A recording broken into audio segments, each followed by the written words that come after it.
Comment sont organisées les galaxies dans notre univers? Sont-elles structurées et ordonnées ou sont-elles réparties aléatoirement? Quelles lois permettent l'organisation des galaxies? Ces questions, de nombreux scientifiques, astronomes et astrophysiciens ont tenté d'y répondre. En 2023, nous disposons d'encore plus de moyens techniques pour étudier l'univers, et tous ces mystères ne nous semblent plus aussi inatteignables qu'avant. On sait aujourd'hui que l'univers est composé de milliards d'étoiles, de planètes, de comètes, d'astéroïdes, et que tous ces objets célestes sont bel et bien structurés. D'abord, les étoiles s'organisent en galaxies. L'univers, dit observable, compterait plus de 2000 milliards de galaxies. Notre galaxie, la Voie lactée, compte entre 200 et 400 milliards d'étoiles et s'étend sur environ 100 000 années-lumière. Les galaxies elles-mêmes s'organisent ensuite en amas de galaxies. Ce sont en fait des galaxies liées entre elles par leur force de gravitation. Les amas de galaxies s'étendent sur 1 à 3 dizaines de millions d'années-lumière, et il y en aurait environ 25 milliards dans tout l'univers. Les amas de galaxies s'organisent ensuite en superamas, des structures de quelques dizaines à plusieurs centaines de millions d'années-lumière qui comptent au minimum une dizaine d'amas de galaxies. Il y en aurait 10 millions rien que dans l'univers visible. Entre les superamas, il y a des zones de vide. En fait, l'univers serait à 90% constitué de vide. Impressionnant, non? On dit que l'univers est lacunaire. Mais tu vas pouvoir voir tout cela de plus près au cours de notre voyage dans le superamas de la Vierge. Le superamas de la Vierge, aussi appelé superamas local, est le superamas de galaxies qui comprend l'amas de la Vierge, où se trouve le groupe local, où se trouve notre galaxie, la Voie lactée. Ce superamas est gigantesque. Il s'étend sur environ 200 millions d'années-lumière. Chers voyageurs, bien le bonjour. Aujourd'hui, nous partons découvrir ce qu'est exactement un superamas et voir à quoi ressemble le superamas de la Vierge, où se situe notre galaxie. Nous allons ensuite faire le tour des galaxies les plus notables du superamas de la Vierge. Mais avant de partir pour une nouvelle aventure, pense à liker la vidéo et à t'abonner à la chaîne pour ne rien manquer. Merci et accroche ta ceinture. Décollage immédiat.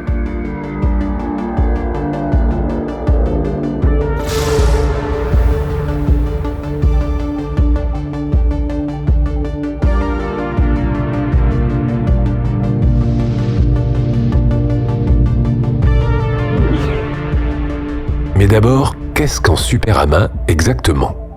On sait que les galaxies ont tendance à se regrouper en groupes de quelques dizaines de galaxies ou en amas de milliers de galaxies. Ces groupes et amas de galaxies vont eux-mêmes se regrouper pour former des superamas. Les superamas sont des ensembles gigantesques dont la taille peut aller jusqu'à des centaines de millions d'années-lumière. Chaque superamas contient plusieurs dizaines de groupes et d'amas de galaxies. Dans le superamas de la Vierge se trouve ainsi le groupe local, le groupe de galaxies où se trouve notre Voie lactée, mais aussi des amas de galaxies comme l'amas de la Vierge et l'amas du Fourneau.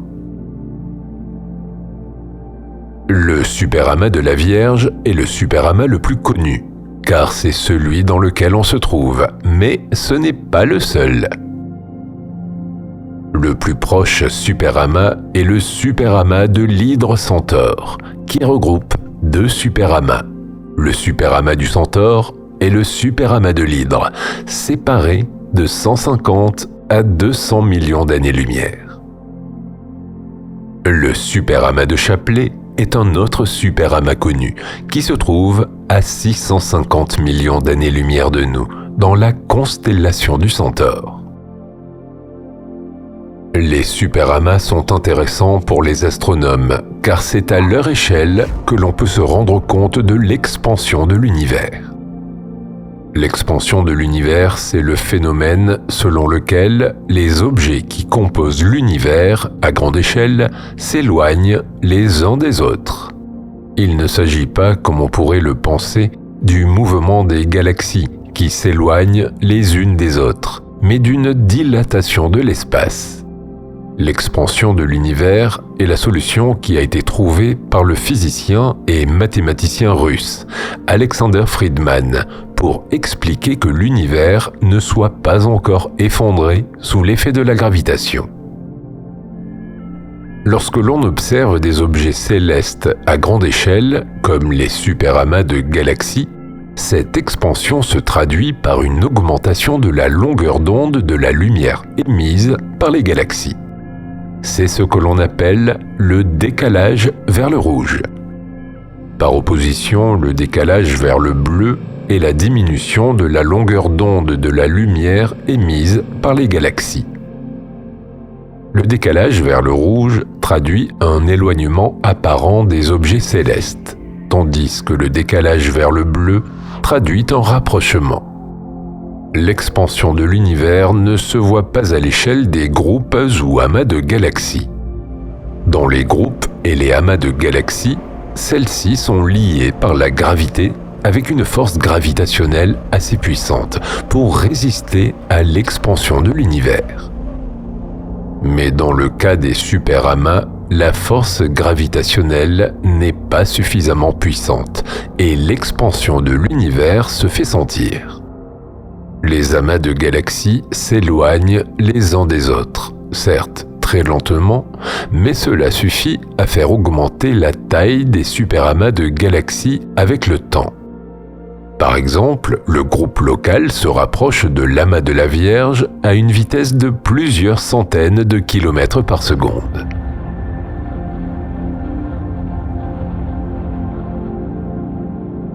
Les superamas intéressent les scientifiques, non seulement parce qu'ils permettent d'étudier l'expansion de l'univers, mais aussi parce qu'ils les aident à comprendre l'organisation de la matière dans l'espace.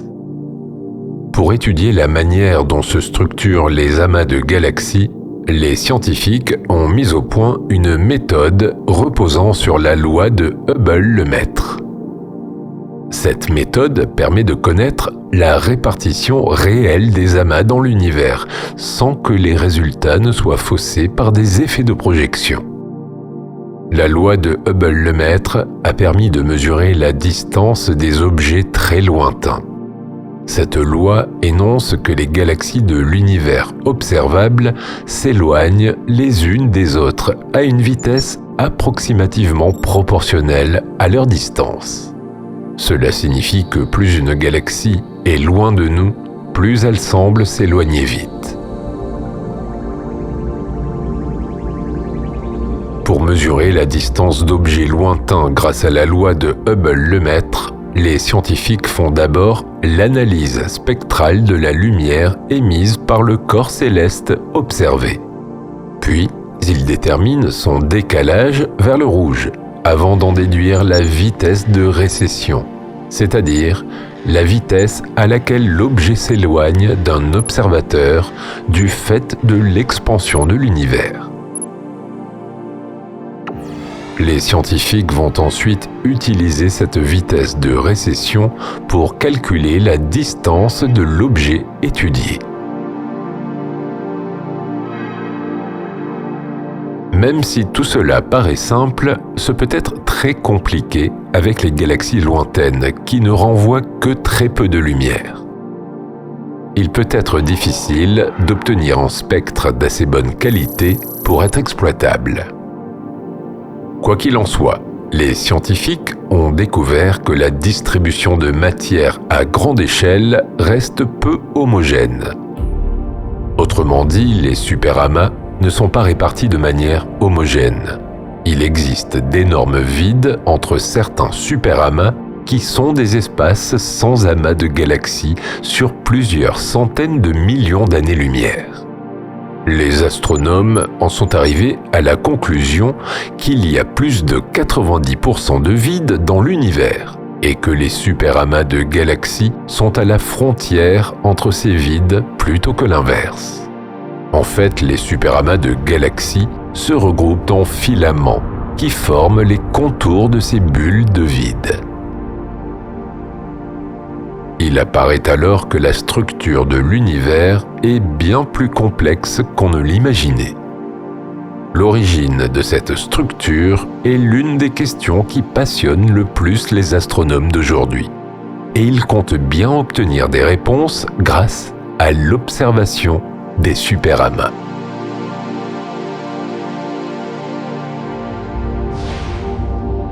Pour aller explorer le superamas de la Vierge, nous devons sortir de notre système solaire, puis de notre galaxie, la Voie lactée, puis du groupe local, le groupe de galaxies dans lequel se trouve la Voie lactée. Le groupe local est l'un des groupes de galaxies qui constituent le superamas de la Vierge. Nous sommes donc maintenant au cœur de ce superamas d'environ 200 millions d'années-lumière de diamètre. Le superamas de la Vierge est aussi appelé superamas local. On l'appelle le superamas de la Vierge car il contient l'amas de la Vierge en son centre. L'amas de la Vierge est situé à environ 65 millions d'années-lumière de nous. La découverte du superamas de la Vierge a été progressive. En 1863, William et John Herschel ont publié la première importante collection de nébuleuses, révélant qu'un grand nombre se trouvait dans la région de la constellation de la Vierge. Près d'un siècle plus tard, l'astronome franco-américain de Vaucouleurs a ensuite émis l'hypothèse que cet excès de nébuleuses était en fait une structure de type galaxie, mais à plus grande échelle. Structure qu'il a appelée en 1953 superlocale, puis en 1958 superamas local. Dans les années 60 et 70, la communauté scientifique n'était pas encore unanime sur la nature de cette structure, qui pouvait aussi bien être un alignement aléatoire de galaxies qu'une structure ordonnée. Dans les années 70 à 80, une analyse du décalage vers le rouge a montré qu'il s'agissait bien d'une structure.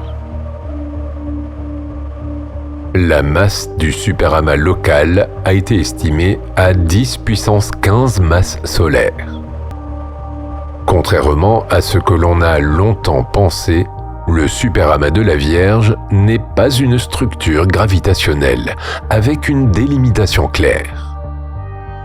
En effet, les galaxies de ce superamas ne sont pas attirées gravitationnellement vers le centre de cette structure, soit l'amas de la Vierge. En réalité, elles sont attirées vers un étrange objet situé à l'extérieur de cette structure, appelé le grand attracteur. Nous reviendrons dessus à la fin de notre voyage. D'ailleurs, le superamas de la Vierge n'est qu'une portion d'un ensemble plus vaste appelé l'Aniakea.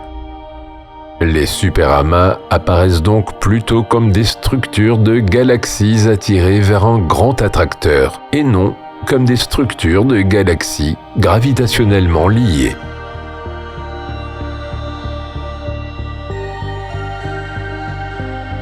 Prenons un instant pour étudier la structure du superamas de la Vierge avant d'aller explorer ces galaxies. En 1982, l'astrophysicien américain Brett Tully a illustré la structure de base du superamas local. Celui-ci serait alors constitué d'un disque et d'un halo. Le disque a à peu près la forme aplatie d'une crêpe et il contient les 2/3 ou environ 60% des galaxies lumineuses du superamas. On y trouve notamment 3 sous-groupes d'amas de galaxies: l'amas de la Vierge, le nuage des chiens de chasse et le nuage de la Vierge 2. Le halo, lui, comprend le tiers des éléments restants, ce qui inclut beaucoup d'objets allongés. C'est un atome d'halogène plus ou moins sphérique. Le superamas local n'est pas pourvu d'un noyau à haute densité. Où est situé le groupe local, et donc notre galaxie, dans cette immense structure? Le groupe local est situé près du bord du superamas, dans un petit filament.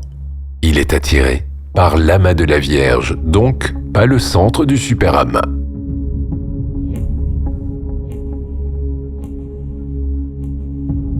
Nous allons maintenant observer les galaxies qui se trouvent dans le superamas local. Les astronomes ont remarqué que les éléments de ce superamas ne sont pas disposés au hasard. La densité de galaxies diminue avec le carré de la distance de son centre, situé près de l'amas de la Vierge. La majorité des galaxies brillantes, c'est-à-dire celles qui ont une magnitude absolue supérieure à -13, sont concentrées dans quelques nuages seulement. Concrètement, seulement 11 nuages concentrent 98% des galaxies brillantes, notamment le nuage des chiens de chasse, l'amas de la Vierge, les groupes de la Vierge 2 et 3 ou le groupe du Lion 2.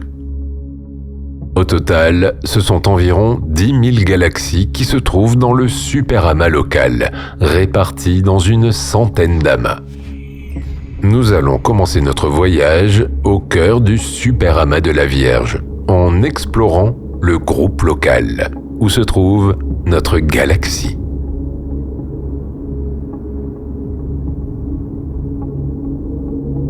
Le groupe local est situé à la périphérie du superamas de la Vierge.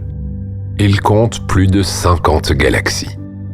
Il n'est pas possible de déterminer avec certitude le nombre de galaxies dans ce groupe, car certaines sont très peu brillantes, et donc difficiles à détecter. Et les limites du groupe local ne sont pas encore précisément définies. On estime qu'il s'étendrait sur environ 10 millions d'années-lumière de diamètre. Il est d'ailleurs considéré, même si cela peut étonner, comme une petite structure. Il pourrait donc y avoir bien plus que 50 galaxies dans le groupe local, peut-être 60 ou 80. Ce que l'on sait en tout cas, c'est que le groupe local s'organise autour de 2 galaxies spirales, la galaxie d'Andromède, ou M31, et la Voie lactée. Autour de chacune de ces 2 galaxies spirales, on trouve des galaxies satellites. Par exemple, la galaxie la plus proche de la Voie lactée est la galaxie du Grand Chien, située tout de même à 25 000 années-lumière de notre galaxie. Une 3e galaxie spirale a été observée dans le groupe local, la galaxie du Triangle, ou M33. Elle est considérée comme une galaxie satellite de la galaxie d'Andromède. Tu peux également observer dans le groupe local 2 galaxies spirales magellaniques, c'est-à-dire des galaxies spirales à un seul bras, le grand nuage de Magellan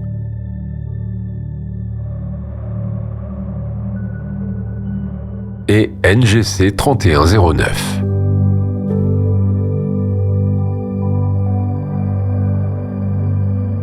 Ces galaxies sont plus petites que des galaxies spirales ordinaires ou barrées. Tu peux également observer une galaxie elliptique, la galaxie M32, également un satellite de la galaxie d'Andromède.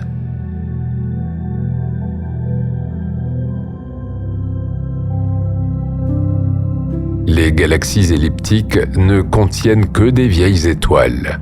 Elles seraient donc, selon les astrophysiciens, le résultat de la collision des 2 galaxies spirales.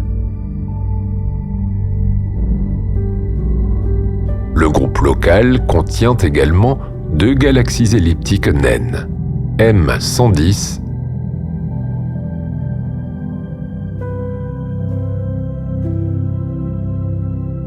et NGC 147.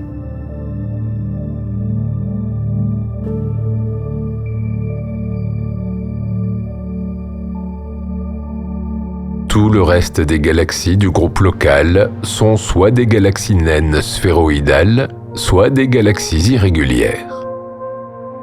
Les galaxies naines sphéroïdales sont des galaxies de petite taille de forme plus ou moins sphérique, que l'on retrouve souvent dans les amas de galaxies.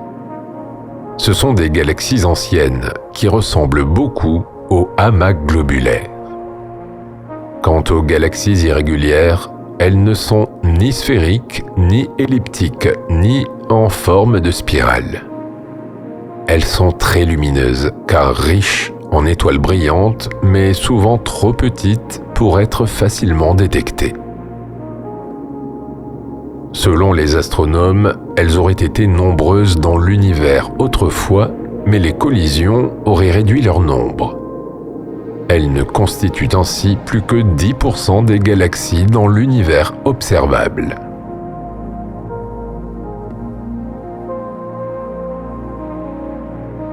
Arrêtons-nous un instant sur la galaxie d'Andromède, la plus grande galaxie du groupe local. Avec un diamètre de 220 000 années-lumière, elle est plus grande que la Voie lactée. Elle contiendrait ainsi 2 à 5 fois plus d'étoiles que la Voie lactée, soit environ 1000 milliards d'étoiles. Par conséquent, elle est 25% plus lumineuse que notre galaxie. Mais peut-être que cela ne va pas durer, car le taux de formation stellaire de la Voie lactée est 3 à 5 fois plus élevé que celui de la plus grande galaxie du groupe local. La galaxie d'Andromède est située dans la constellation d'Andromède, à 2,55 millions d'années de nous. Depuis l'hémisphère nord, tu peux l'observer à l'œil nu. Elle serait née de la collision de 2 galaxies, il n'y a pas si longtemps que cela.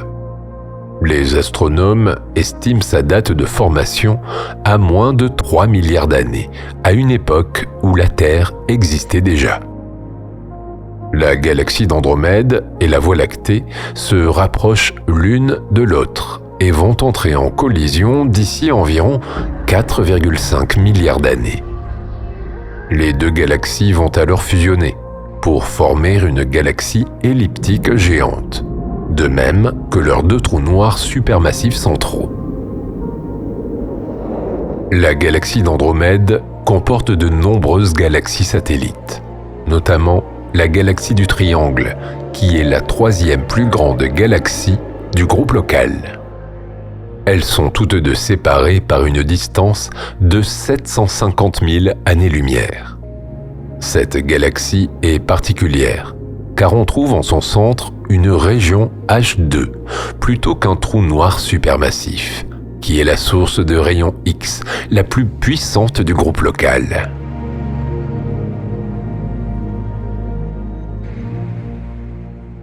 La Voie lactée, 2e galaxie la plus grande du groupe local, abriterait quant à elle 200 à 400 milliards d'étoiles et plus de 100 milliards de planètes. Le système solaire est situé en périphérie du centre de la galaxie, le trou noir supermassif Sagittarius A étoile, précisément à 27 000 années-lumière. Il est intéressant de constater que le Soleil met à peu près 250 années-lumière pour faire le tour du centre de la galaxie, et qu'il n'a donc fait qu'une vingtaine de tours depuis qu'il existe. Notre galaxie s'est formée il y a plus longtemps que la galaxie d'Andromède. Sa formation est estimée par les astronomes à 800 millions d'années après le Big Bang. La plus vieille étoile de la Voie lactée, HE 1523-0901, se serait formée très peu après le Big Bang, il y a 13,2 milliards d'années. Parmi les satellites de la Voie lactée, on trouve la galaxie naine du Grand Chien, la plus proche de nous, située à seulement 25 000 années-lumière de nous. Cette galaxie naine irrégulière contient seulement 1% des étoiles de la Voie lactée, et elle est en train d'être réduite en miettes par les forces de marée de la Voie lactée. Il est très probable que dans le futur, elle soit complètement désintégrée.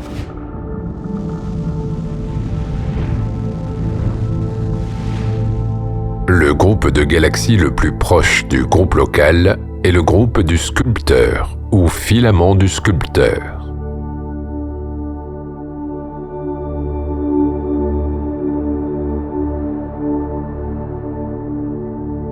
Ce groupe contient notamment la galaxie irrégulière NGC 55 et les galaxies spirales NGC 247, NGC 253, NGC 300 et NGC 7793.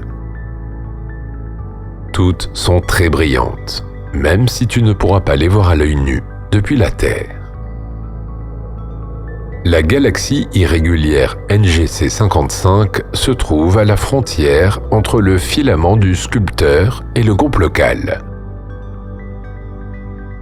C'est donc la plus proche de nous, à une distance d'environ 6 millions d'années-lumière. On y trouve beaucoup d'étoiles en formation. NGC 253 est la galaxie dominante du filament du sculpteur, car il s'agit de la plus grande et de la plus brillante. Tu as peut-être déjà vu l'image du télescope Vista de l'ESO à l'Observatoire Paranal au Chili. Cette image est impressionnante par sa netteté et sa précision.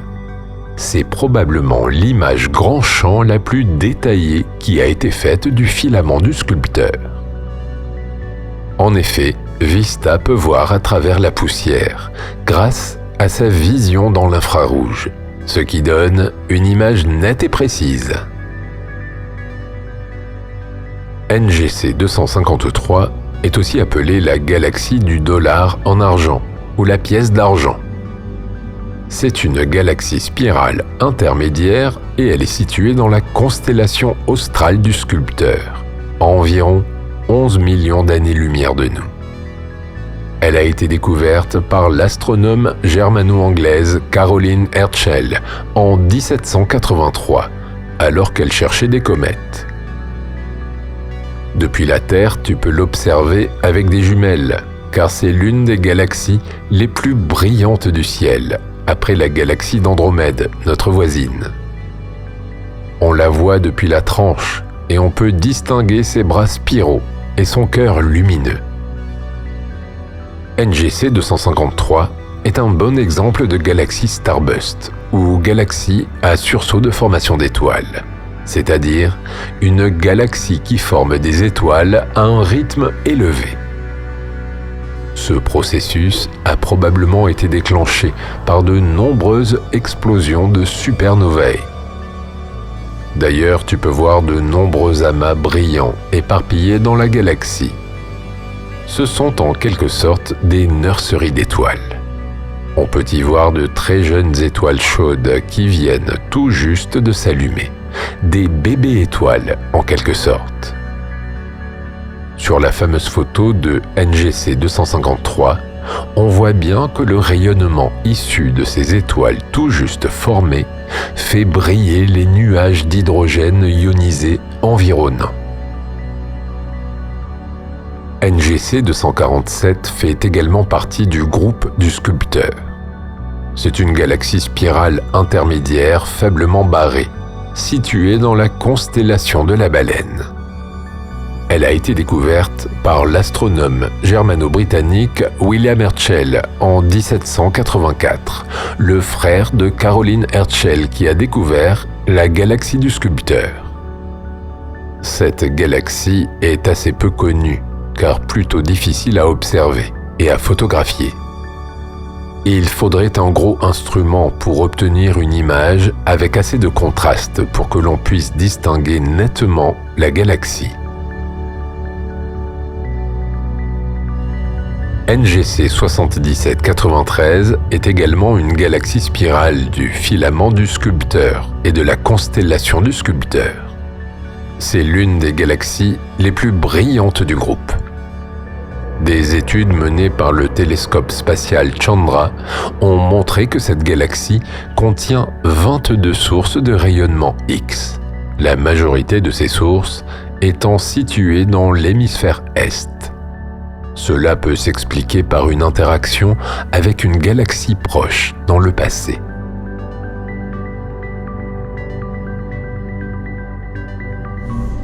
Avant de partir à la découverte d'un autre groupe de galaxies voisins de notre groupe local dans le superamas de la Vierge, arrêtons-nous un instant sur la galaxie naine du Sculpteur, qui fut la première galaxie naine sphéroïdale à avoir été découverte en orbite autour de la Voie lactée. On a longtemps pensé qu'elle faisait partie du filament du Sculpteur, mais on la considère aujourd'hui plutôt comme une galaxie satellite de la Voie lactée. Elle serait située à environ 280 000 années-lumière de la Terre, mais elle n'a été découverte qu'assez tardivement, car elle est peu lumineuse. Cette galaxie contient des étoiles pauvres en éléments lourds et donc âgées. C'est donc une galaxie intéressante pour les astronomes, car elle peut révéler des indices précieux sur l'histoire des toutes premières périodes de formation d'étoiles dans les galaxies naines sphéroïdales.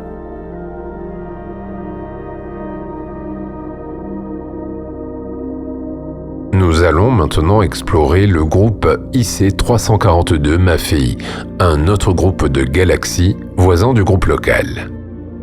Comme notre groupe de galaxies, il s'organise autour de deux sous-structures constituées par des galaxies massives. IC 342 est la paire formée par les deux galaxies Maffei 1 et Maffei 2. IC 342, aussi appelée Caldwell 5, est une galaxie spirale intermédiaire située à 11,4 millions d'années-lumière de nous, dans la constellation de la Girafe. C'est la galaxie la plus lumineuse et la plus massive du groupe. Elle a été découverte dans les années 1890. C'est, comme NGC 253, une galaxie à sursaut de formation d'étoiles. Le sous-groupe formé par IC 342 compte 9 galaxies satellites connues, dont NGC 1560, la galaxie de la Girafe A, aussi appelée Camelopardalis A ou CAM-A, et la galaxie de la Girafe B, aussi appelée Camelopardalis B ou CAM-B. Maffei 1 et Maffei 2 sont situées dans la constellation de Cassiopée.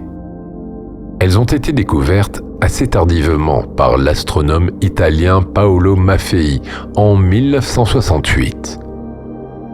Leur découverte n'a pas été facile, car elles étaient toutes deux cachées derrière le plan de notre galaxie, et donc en partie masquées par la matière interstellaire. Maffei 1 est la galaxie la plus proche de nous, parmi les grandes galaxies elliptiques, tandis que Maffei 2 est une galaxie spirale avec une barre très marquée. La paire Maffei 1 et Maffei 2 a, comme IC 342, 9 galaxies satellites connues, dont Dwingeloo 1 et Dwingeloo 2, une galaxie spirale barrée et son satellite, une petite galaxie irrégulière.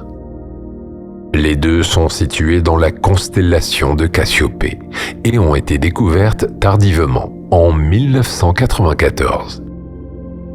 En effet, elles sont situées à très basse latitude galactique, dans la zone d'évitement, c'est-à-dire la zone du ciel qui est fortement obscurcie par les poussières de la Voie lactée.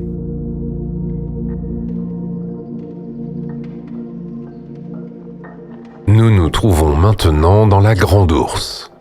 Ce que tu observes devant toi, c'est le groupe formé par la paire de galaxies M81-M82 et par NGC 2403.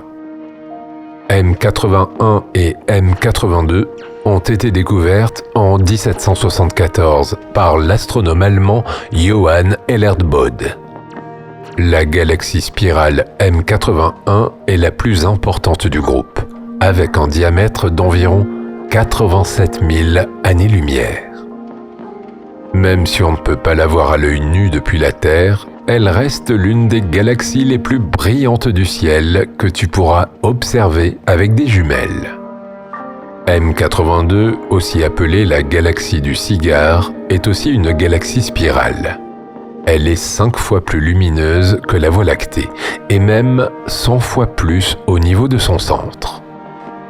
Et pour cause, M82 est une véritable pépinière d'étoiles. On pense qu'il y a quelques millions d'années, elle aurait frôlé M81, ce qui a provoqué une grande vague de formation d'étoiles dans cette galaxie. C'est la galaxie à sursaut de formation d'étoiles la plus proche de la Terre, et elle est donc très étudiée par les astronomes.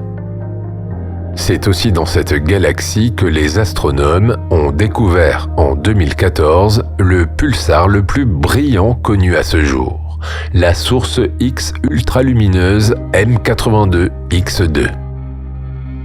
M82X2 est situé à 12 millions d'années-lumière de la Terre et émet une énergie équivalente à 10 millions de fois celle du Soleil.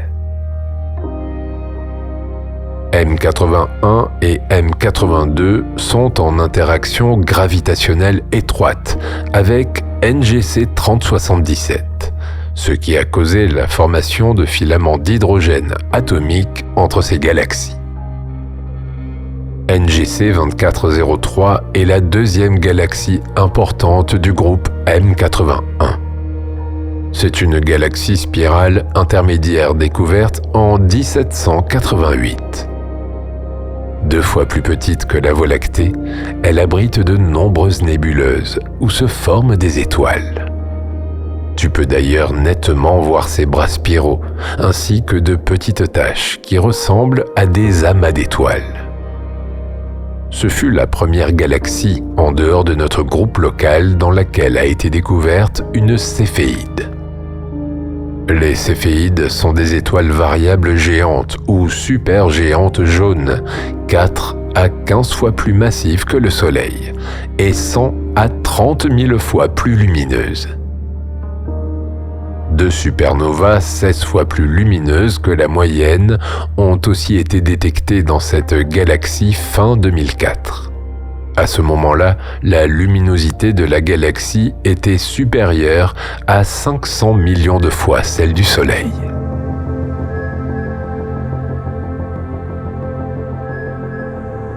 Le groupe de M101 se situe entre les constellations de la Grande Ourse et des Chiens de chasse. Il est centré sur la galaxie M101, la plus proche des galaxies spirales géantes, et contient au moins 80 galaxies. M101 a un diamètre de plus de 250 000 années-lumière, soit 2 fois plus que la Voie lactée. C'est l'une des 10 plus grandes galaxies du superamas de la Vierge. Elle est aussi appelée galaxie du Moulinet, ou NGC 5457. Elle est vue de face. Lorsqu'il l'a découverte, l'astronome Pierre Méchain l'a décrite comme une nébuleuse sans étoiles, très obscure et très grande. Et pourtant, M101 contiendrait 1000 milliards d'étoiles, soit 10 fois plus que la Voie lactée. Dans ce groupe de galaxies, on trouve aussi M51, ou la galaxie du tourbillon.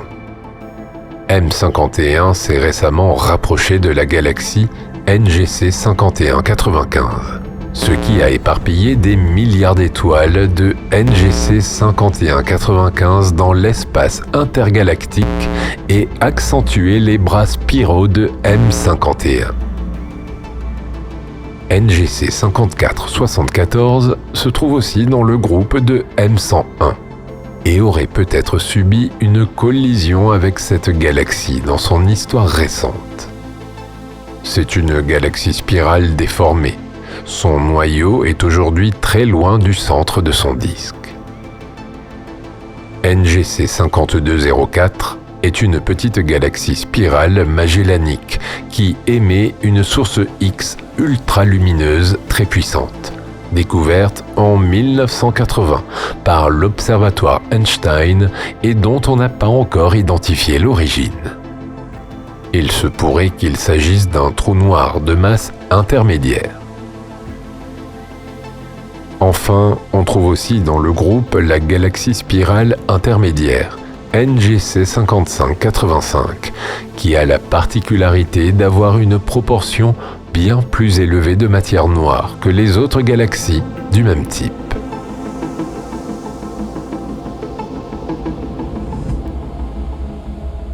Nous sommes maintenant dans la constellation du Centaure.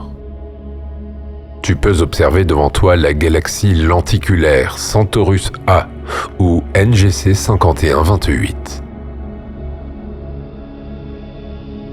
C'est la 5e plus brillante galaxie de notre ciel et l'une des radiogalaxies les plus proches de la Terre. Pour rappel, une radiogalaxie est une galaxie dont la plus grande partie de l'énergie émise provient d'ondes radio, et non des composantes habituelles d'une galaxie, comme les étoiles, les poussières ou le gaz interstellaire. Les astronomes étudient donc avec attention son noyau galactique actif. En ondes radio, Centaurus A s'étend sur 20 fois le diamètre apparent de la Lune. Les observations faites de cette galaxie montrent qu'elle aurait avalé une galaxie spirale il y a environ 500 millions d'années, ce qui expliquerait ses émissions radio intenses. L'apparence de Centaurus A est tellement étrange qu'il a fallu attendre 1952 pour qu'elle soit classée comme une galaxie. Vue de la Terre, elle ressemble à une galaxie lenticulaire ou elliptique, avec une bande de poussière superposée. Cette morphologie étrange peut là encore s'expliquer par la fusion de deux galaxies plus petites par le passé. Tandis que le bulbe de la galaxie contient principalement de vieilles étoiles rouges, le disque contient plus de 100 régions de formation d'étoiles. La galaxie Centaurus A forme un groupe galactique avec les deux galaxies spirales M83 et NGC 4945. M83 est située dans la constellation de l'Hydre et elle est souvent surnommée galaxie australe du Moulinet, du fait de sa ressemblance avec M101. Elle abrite en son cœur une région de sursaut de formation d'étoiles, qui est perturbée par un trou noir supermassif qui ingurgite d'énormes quantités de matière, tout en rejetant de la matière et de l'énergie vers l'extérieur. C'est cette galaxie qui a donné son nom au groupe de musique électronique français, M83. Quant à NGC 4945, c'est une galaxie spirale barrée située dans la constellation du Centaure, qui ressemble à la Voie lactée. Il y a cependant quelques différences que les observations réalisées ont pu noter, bien que la galaxie soit vue par la tranche. Son centre est beaucoup plus lumineux que celui de la Voie lactée, et il abriterait un trou noir supermassif qui éjecterait lui aussi de l'énergie dans l'espace, tout en dévorant d'énormes quantités de matière. Elle a un noyau très actif, ce qui veut dire que son bulbe central émet plus d'énergie que des galaxies plus calmes. On la classe donc parmi les galaxies de Seyfert.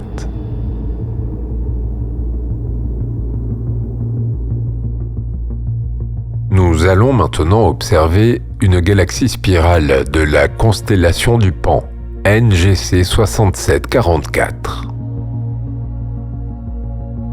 Elle est accompagnée d'une galaxie compagnon irrégulière, NGC 6744A, qui ressemble superficiellement à l'un des nuages de Magellan.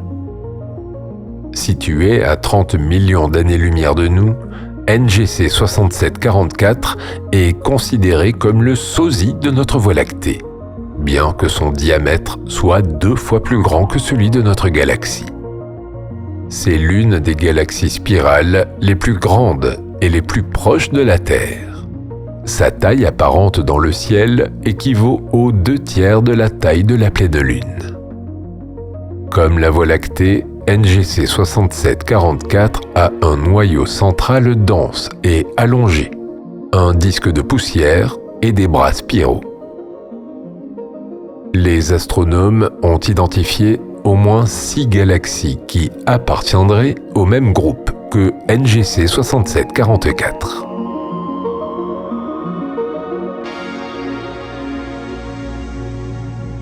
Notre découverte du superamas de la Vierge continue avec la galaxie NGC 7582.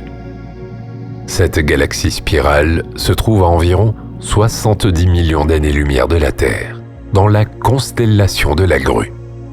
Cette galaxie a notamment été photographiée par l'instrument MUSE du Very Large Telescope de l'ESO pour étudier l'effet d'un trou noir actif sur la formation d'étoiles dans une galaxie. En effet, le trou noir central de NGC 7582 alimente un noyau actif grâce aux énormes quantités d'énergie qu'il rejette. L'étude menée sur NGC 7582 montre qu'une structure entoure le trou noir supermassif central et détourne le flux d'énergie provenant du noyau actif sous forme de vent puissant, afin de protéger le reste de la galaxie. NGC 7582 est considérée comme une galaxie active variable. En 1998, on a observé pendant quelques mois un changement brutal et inhabituel dans son spectre de rays d'émission optique. Parmi les hypothèses pour expliquer cette variation, les astronomes avaient notamment pensé à la capture d'une étoile par le trou noir supermassif. Mais aujourd'hui, on pense qu'il s'agit de matériaux moléculaires en orbite autour du centre actif, qui l'occultent périodiquement, ce qui donne ces variations. NGC 7582 serait aussi une galaxie à sursaut de formation d'étoiles, avec un fort sursaut qui se serait produit il y a 6 millions d'années, et un autre il y a 1 milliard d'années. NGC 7582 fait partie du quartet de la Grue, avec 3 autres galaxies, NGC 7599, NGC 7590 et NGC 7552.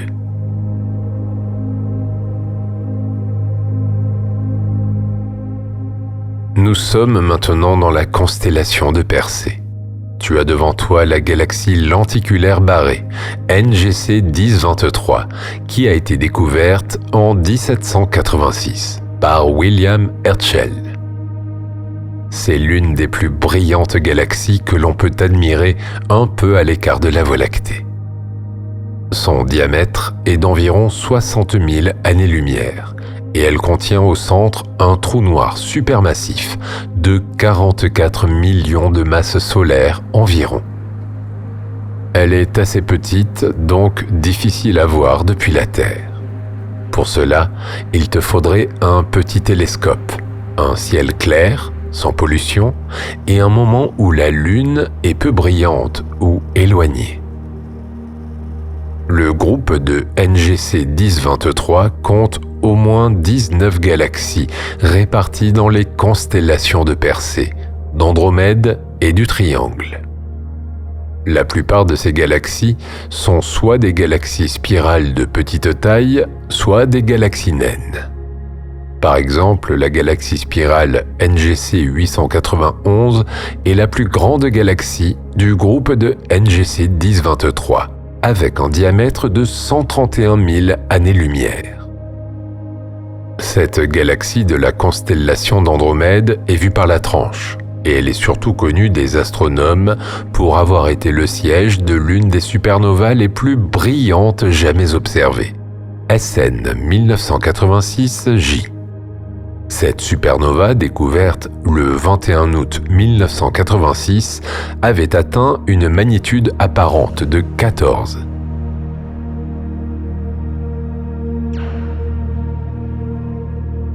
L'amas de la Vierge est situé au centre du superamas local. C'est le plus grand groupe de galaxies dans un rayon de 100 millions d'années-lumière, selon les astronomes. En effet, cet amas regrouperait entre 1300 et 2000 galaxies, dont 150 grandes galaxies et une grande majorité de galaxies naines. Le diamètre de l'amas de la Vierge est de 15 millions d'années-lumière. Même le groupe local est moins étendu que l'amas de la Vierge. Il est d'ailleurs attiré gravitationnellement par lui. L'amas de la Vierge s'organise autour de 3 principaux sous-amas formés par les galaxies M87, M86 et M49. M87 est la plus grande galaxie de l'amas, avec un diamètre de 120 000 années-lumière. Cette galaxie elliptique géante contient plus de 10 milliards d'étoiles, un trou noir supermassif de 6,5 milliards de masses solaires et plus de 10 000 amas globulaires. M87 regroupe autour d'elle de nombreuses galaxies satellites, dont M98, M99, M100 ou encore la paire de galaxies, appelée Galaxie des yeux. Quant à la galaxie elliptique M86, elle a la particularité de se rapprocher de la Voie lactée à grande vitesse. En fait, c'est la deuxième galaxie qui se rapproche le plus rapidement de la Voie lactée, après M90, à une vitesse de 227 km par seconde, selon la base de données NED. Elle contiendrait en plus près de 3800 amas globulaires. Enfin, la troisième galaxie elliptique majeure de l'amas de la Vierge est M49. Elle est plus petite que M87, mais reste assez grande, avec un diamètre de 124 000 années-lumière. Loin du centre de l'amas, c'est pourtant la galaxie la plus brillante, et donc la première galaxie à avoir été découverte dans l'amas de la Vierge. Et pour cause, elle contient environ 200 milliards d'étoiles et 6300 amas globulaires. Le groupe de M49 contient plus de 120 galaxies, dont les constellations de la Vierge et de la chevelure de Bérénice, dont la galaxie elliptique M60, qui pourrait, selon les astronomes, constituer à elle seule un 4e sous-amas.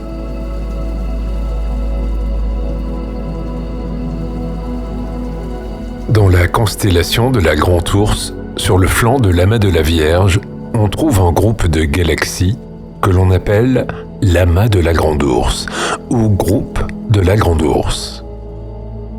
Sa luminosité est de 30% celle de l'amas de la Vierge et sa masse seulement 5%.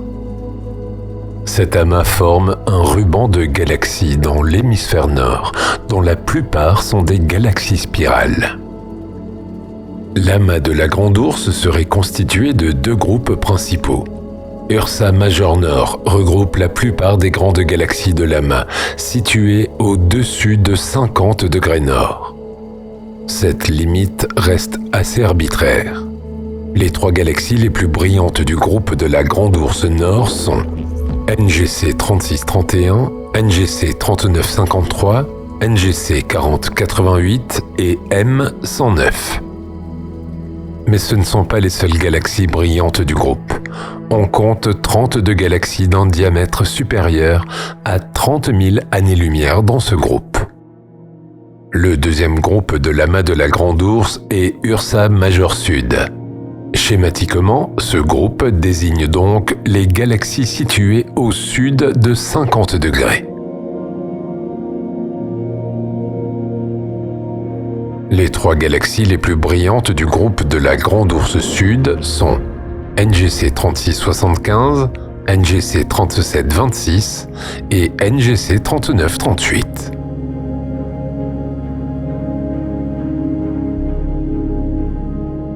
Les groupes de la Vierge 2 sont de longs filaments de galaxies qui s'étirent vers le sud depuis le bord de l'amas de la Vierge. En fait, c'est un peu comme une extension de ce gigantesque amas de galaxies.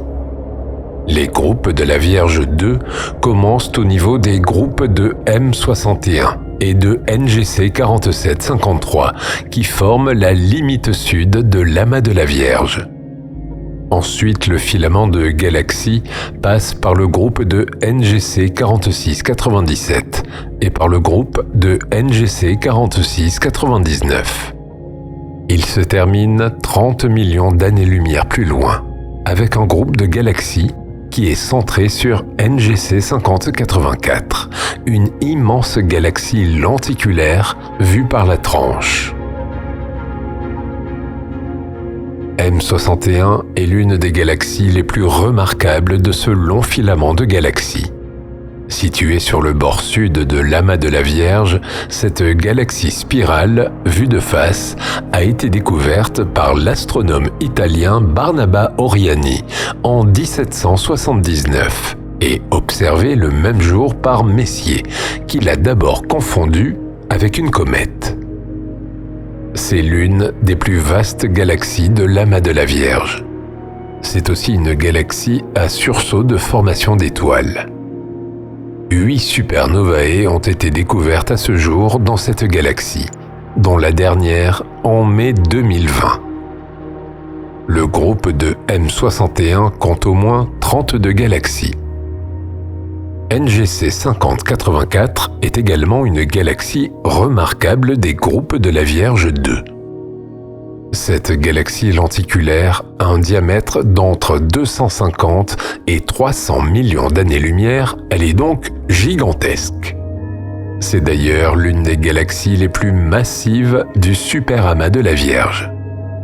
Sa masse équivaut à plus de 10 fois celle de notre propre galaxie, la Voie lactée.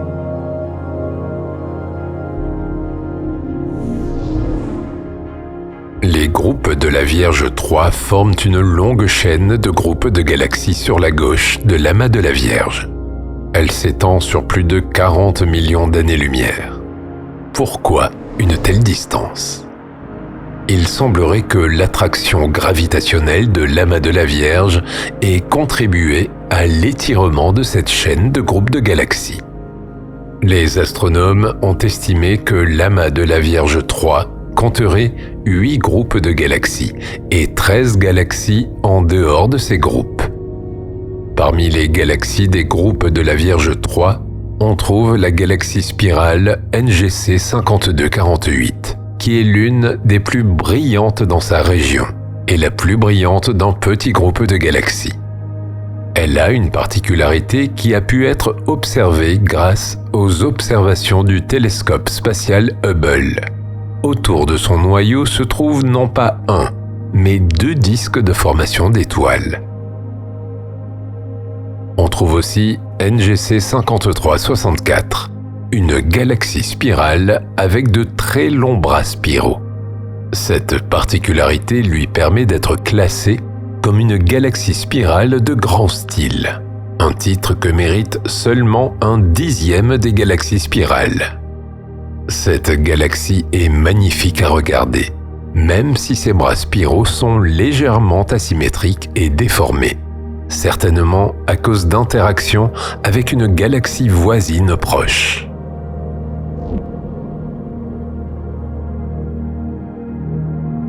Continuons notre exploration du superamas de la Vierge avec la galaxie elliptique NGC 4697. Située dans la constellation de la Vierge, à quelques 40 millions d'années-lumière de la Terre. NGC 4697 est une galaxie active, avec un noyau de faible luminosité. Elle contiendrait un trou noir supermassif, d'environ 170 millions de masses solaires, d'après une étude de 2008. Elle abrite aussi de nombreuses sources de rayons X et elle est entourée d'un halo de gaz chaud. Ces caractéristiques laissent à penser que cette galaxie a connu un passé agité, avec des supernovae, des trous noirs et des étoiles à neutrons appartenant à des systèmes stellaires binaires, autant d'éléments qui pourraient être à l'origine de sources de rayons X. D'ailleurs, un grand nombre de binaires à rayons X ont été découvertes dans les amas globulaires de la galaxie. En plus, comme les trous noirs et les étoiles à neutrons sont les étapes ultimes de la vie d'une étoile massive, les astronomes pensent que cette galaxie a abrité, par le passé, de nombreuses étoiles massives. Le groupe de NGC 4697 compte au moins 19 galaxies, dont la galaxie spirale barrée NGC 4731. Qui mesure plus de 80 000 années-lumière de diamètre. Dans ces bras spiraux, on retrouve un grand nombre d'amas de jeunes étoiles bleues. Tu peux noter que ces bras spiraux sont déformés. Cela est dû à l'interaction avec une galaxie elliptique géante du nom de NGC 4697. Dans le groupe de NGC 4697, tu peux aussi observer une petite galaxie spirale du nom de NGC 4775, qui a elle aussi des bras spiraux déformés, en plus d'un noyau décentré, et les galaxies spirales barrées NGC 4941 et NGC 4948.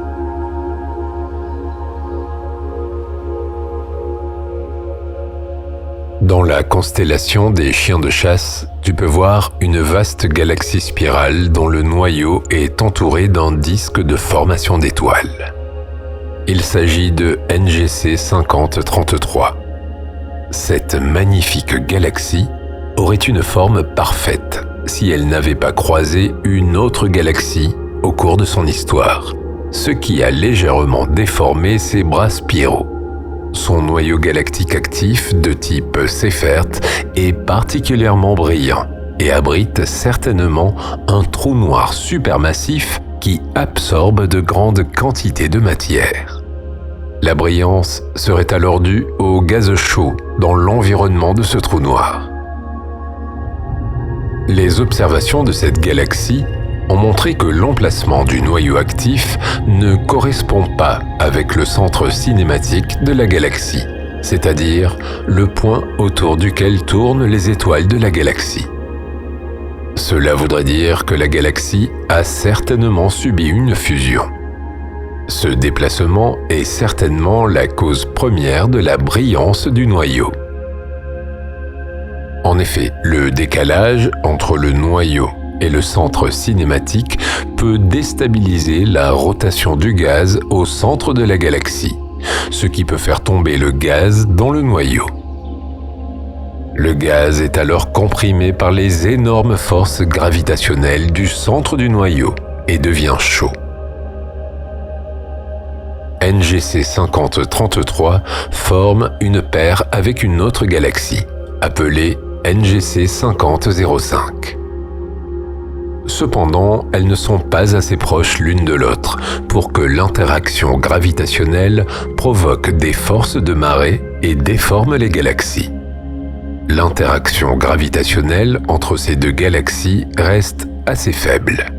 En tout cas, on sait que NGC 5033 fait partie du groupe de NGC 5005 avec d'autres galaxies. Les astronomes ne sont pas d'accord sur le nombre de galaxies de ce groupe, mais il pourrait y avoir entre 4 et 16 membres.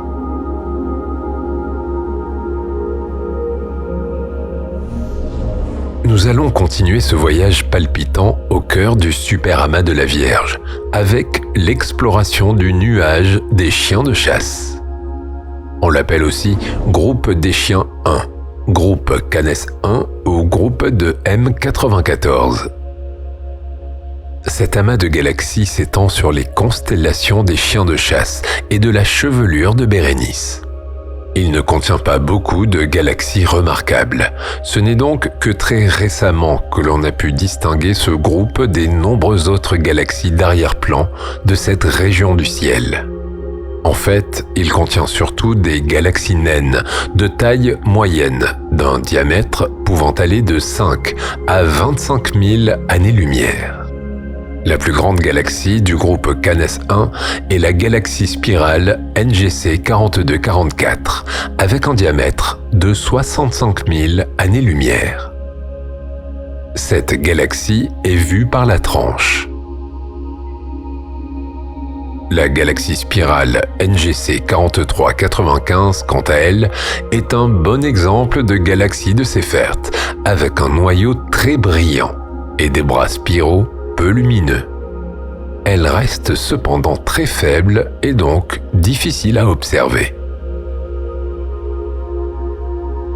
Tu pourras également observer dans le groupe des chiens 1 la galaxie NGC 4214, une petite galaxie irrégulière de formation d'étoiles riches en hydrogène qui intéresse les astronomes, car elle contient des étoiles à différents stades de formation.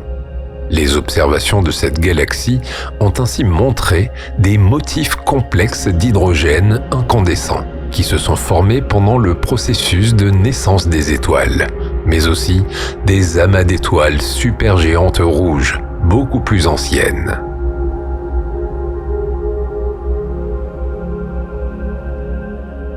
Avant de continuer notre voyage, arrêtons-nous tout de même sur la galaxie spirale M94, qui a donné son nom au groupe des chiens 1, aussi appelé groupe de M94.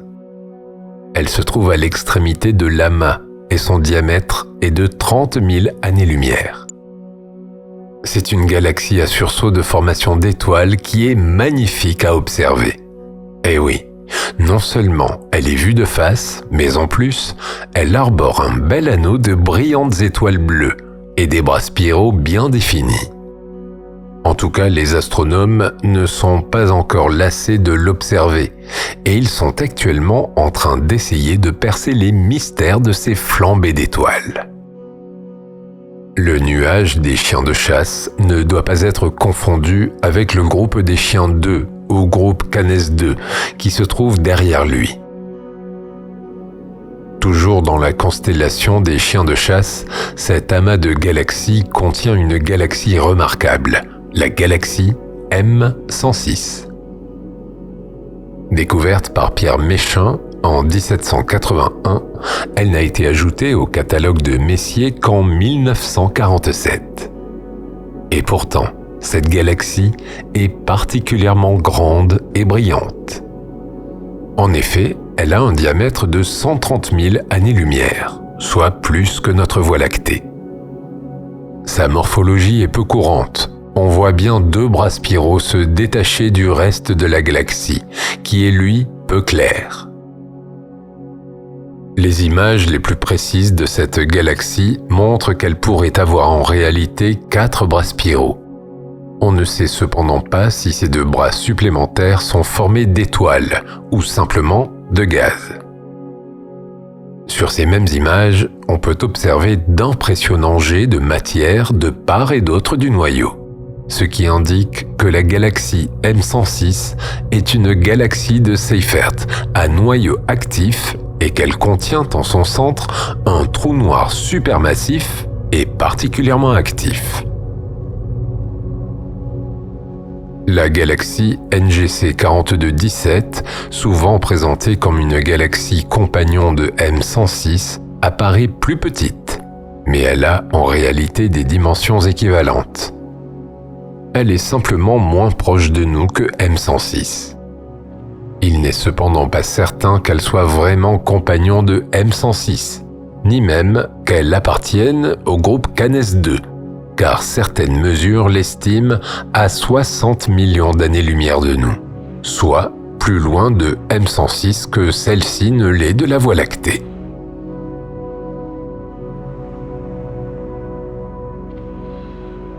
Nous sommes maintenant dans la constellation du Lion. Tu as devant toi le groupe du Lion 1, qui est constitué de 3 sous-groupes. À droite, le sous-groupe de M96. À gauche, le groupe de M66. Et au milieu, la galaxie NGC 3489.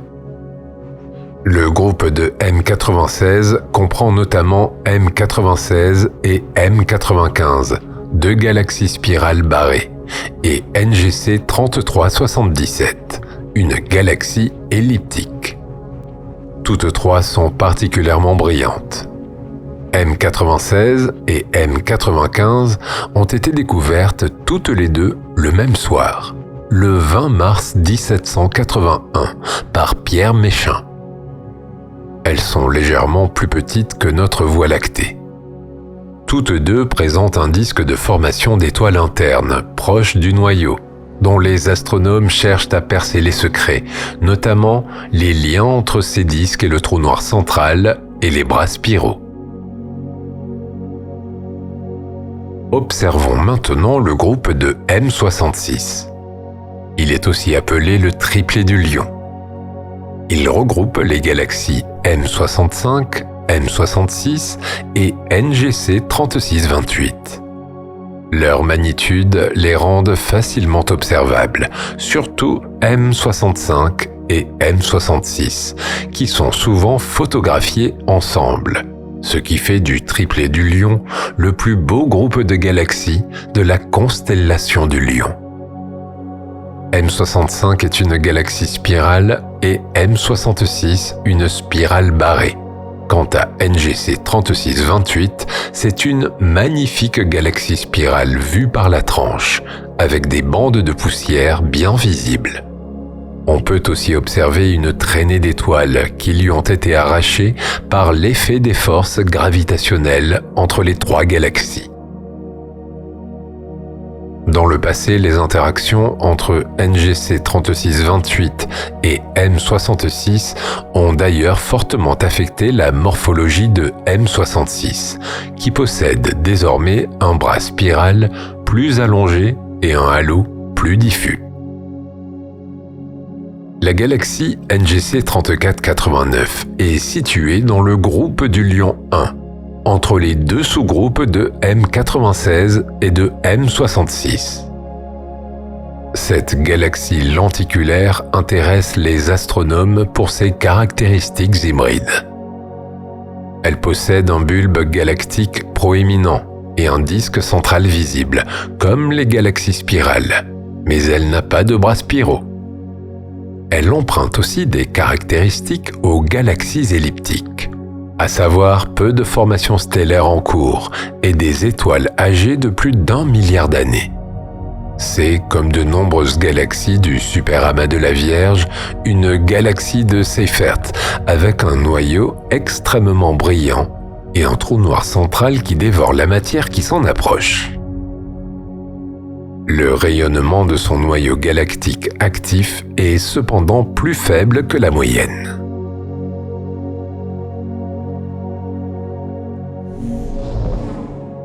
Tu vois ce vaste rassemblement de galaxies à la droite de l'amas de la Vierge ? Il s'agit des groupes du Lion 2. Ces groupes de galaxies se situent derrière le groupe du Lion 1 et sont étalés sur 30 millions d'années-lumière. La galaxie elliptique NGC 3607 est la plus brillante du groupe du Lion 2. Parmi les autres galaxies les plus brillantes de cette zone du ciel, tu trouveras aussi NGC 3169, une galaxie spirale très déformée. Tu peux l'observer dans la constellation du Sextant, juste en dessous de l'étoile Régulus de la constellation du Lion. L'interaction gravitationnelle avec sa voisine, la galaxie NGC 3166, a eu raison de sa magnifique forme spirale, et elle a maintenant l'air d'être complètement en train de se déliter. D'ailleurs, les astronomes ne seraient pas surpris si les 2 galaxies fusionnaient. Dans les groupes du Lion 2, tu peux également observer une galaxie spirale de forme curieuse, NGC 3187. Elle présente en effet des bras spiraux très ouverts. Quant à la galaxie spirale NGC 3227, elle est collée à la galaxie elliptique naine NGC 3226. Elles figurent toutes deux parmi les 338 galaxies recensées dans l'Atlas des galaxies particulières de Alton Harp, sous le nom d'Harp 94. Selon l'astronome américain Alton Harp, elle constitue un bon exemple d'une galaxie spirale avec une compagne elliptique. Rien n'indique toutefois qu'elle soit bel et bien en interaction gravitationnelle. D'autant plus que la distance qui les sépare reste relativement grande, soit à peu près 9 millions d'années-lumière.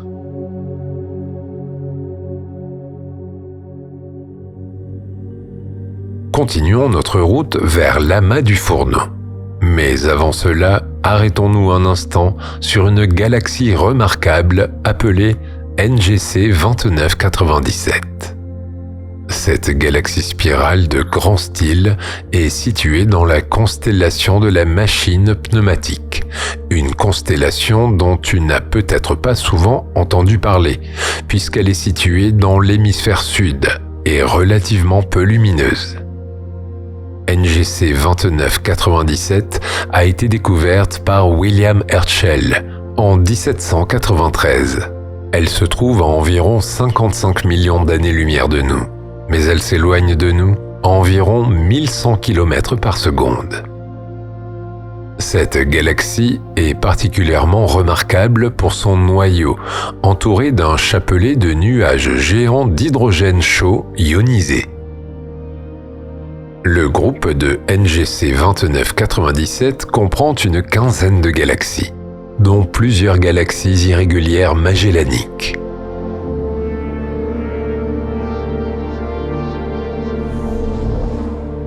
Avant d'arriver à l'amas du Fourneau, le groupe de la Daurade vaut également le détour. On parle de groupe, mais il s'agit plus probablement d'un amas de galaxies du fait de sa taille. Le groupe de la Daurade comprend des galaxies spirales et elliptiques. Il s'organise autour de deux galaxies en interaction, la galaxie elliptique NGC 1549 et la galaxie lenticulaire NGC 1553. Ce sont les deux galaxies les plus brillantes après la galaxie spirale NGC 1566, considérée comme la galaxie dominante de ce groupe. NGC 1566 et NGC 1553 sont des galaxies à disques, ce qui est le type de galaxie dominant dans le groupe de la Daurade. Les astronomes considèrent ainsi que ce groupe est encore plus riche que le groupe local.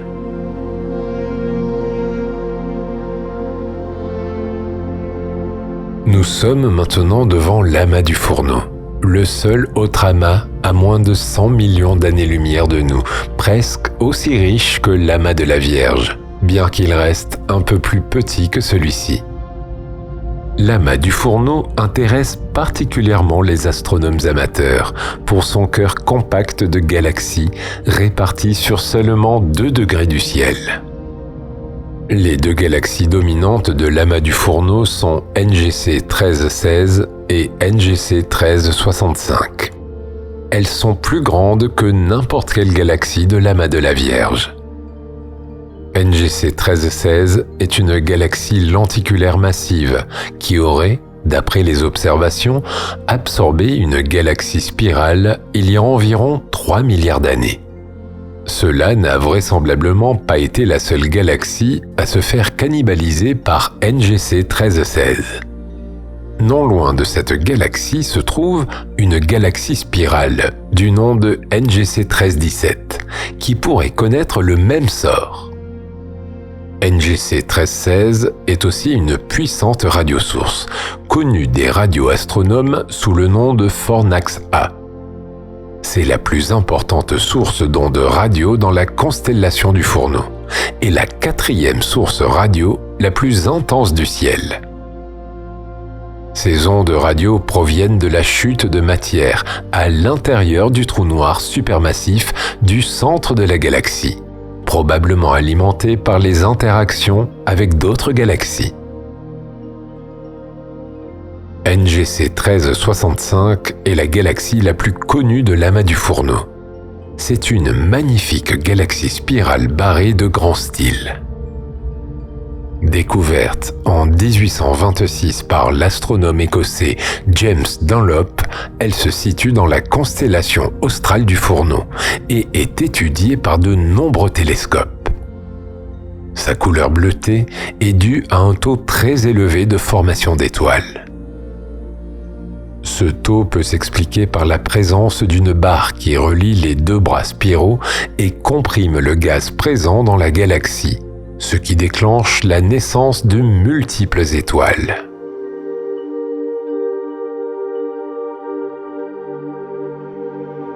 L'amas de l'Éridan est un autre amas de galaxies remarquables de l'hémisphère sud.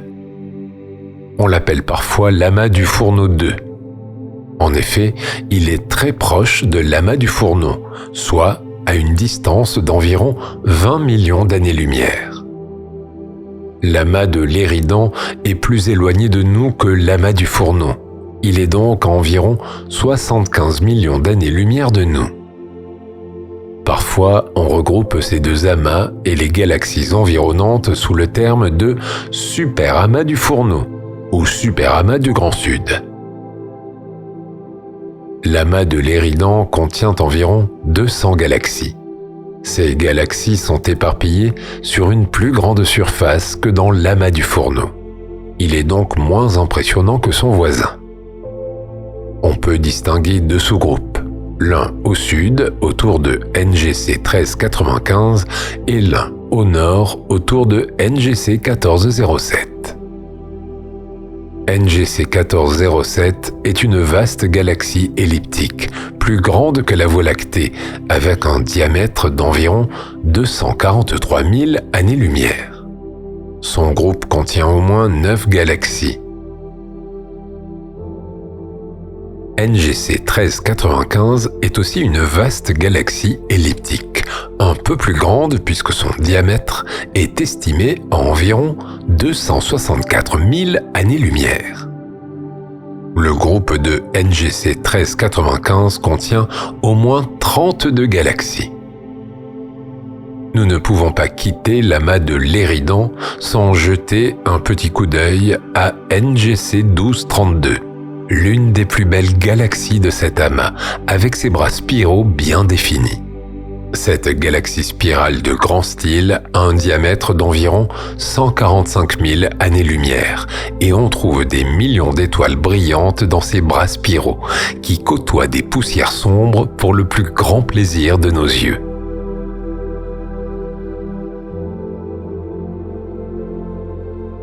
Nous avons fait le tour du superamas de la Vierge. Ce voyage t'aura permis d'avoir un aperçu de tous les types de galaxies qui existent dans l'univers observable, avec des galaxies spirales presque parfaites et des galaxies spirales déformées par les mouvements de l'univers. Des galaxies géantes et des galaxies naines, des galaxies actives et des galaxies où ne se forme plus aucune étoile. Mais sache que le superamas de la Vierge ne restera pas figé ainsi pendant longtemps. Même si l'univers bouge lentement, il bouge quand même. Le superamas de la Vierge lui-même est constamment en train de changer. Il est attiré par le Grand Attracteur, une anomalie gravitationnelle située près de l'amas de la Règle. Mais qu'est-ce que ce Grand Attracteur exactement ? La découverte du Grand Attracteur remonte à 1977. L'astronome américaine Vera Rubin et ses collègues de l'Institut de Washington découvrent que la Voie lactée se déplace plus rapidement que l'expansion de l'univers. Les astronomes émettent ainsi l'hypothèse qu'il existe une force avec un effet gravitationnel sur la Voie lactée, sans savoir exactement de quoi il s'agit. Une équipe constituée de 7 chercheurs de l'Institut d'astronomie de Cambridge et de l'Institut de Washington est alors constituée pour se pencher sur la question. Pour la petite histoire, cette équipe était surnommée les 7 samouraïs. Pour percer le mystère de cette force gravitationnelle non identifiée, les chercheurs ont mesuré la vitesse propre d'un grand nombre de galaxies, afin de déterminer dans quel sens se déplace la Voie lactée et le groupe local. 400 galaxies elliptiques de la région du Centaure ont ainsi été étudiées pendant 5 ans. En 1986, les chercheurs de cette petite équipe découvrent que le groupe local, mais aussi le superamas de la Vierge, se dirige à une vitesse d'environ 625 km par seconde, vers un point qu'ils ont surnommé le Grand Attracteur. Ce point est situé au-delà du superamas de l'Hydre Centaure, en direction de la Croix du Sud, à environ 150 millions d'années-lumière. Les scientifiques ont calculé que la force gravitationnelle de ce mystérieux attracteur équivaut à celle d'un superamas, soit plus de 10 000 fois la Voie lactée. Et pourtant, aucune masse visible n'a été identifiée. Voici une anecdote qui va te faire froid dans le dos. Le pendule de Foucault, installé au Panthéon à Paris, s'oriente dans cette même direction, sans que l'on sache pourquoi. Fait encore plus mystérieux. Dans la région du Grand Attracteur, la vitesse propre des galaxies est celle de l'expansion de l'univers. Et une fois passé ce point fictif, les galaxies ont une vitesse inférieure à celle de l'expansion de l'univers. Et certaines présentent un décalage vers le bleu. Mais la présence du Grand Attracteur ne peut pas à elle seule expliquer ces variations de vitesse. En effet, d'autres chercheurs ont mesuré les vitesses radiales de galaxies des amas de Persée et des Poissons, situés plus loin du Grand Attracteur que la Voie lactée. Et il apparaît qu'ils sont attirés plus rapidement vers le Grand Attracteur que notre galaxie, ou même que les amas du Centaure ou de l'Hydre, situés plus près de ce point fictif. Les chercheurs ont avancé plusieurs types d'hypothèses, notamment la présence d'un autre grand attracteur ou l'imprécision des mesures des vitesses radiales à cause de l'incertitude liée à la luminosité des galaxies. En 2016, après 30 ans de recherche, les chercheurs ont mis en évidence l'existence de grandes structures extragalactiques pouvant expliquer l'attraction gravitationnelle des galaxies vers le Grand Attracteur, sans pour autant résoudre totalement le mystère.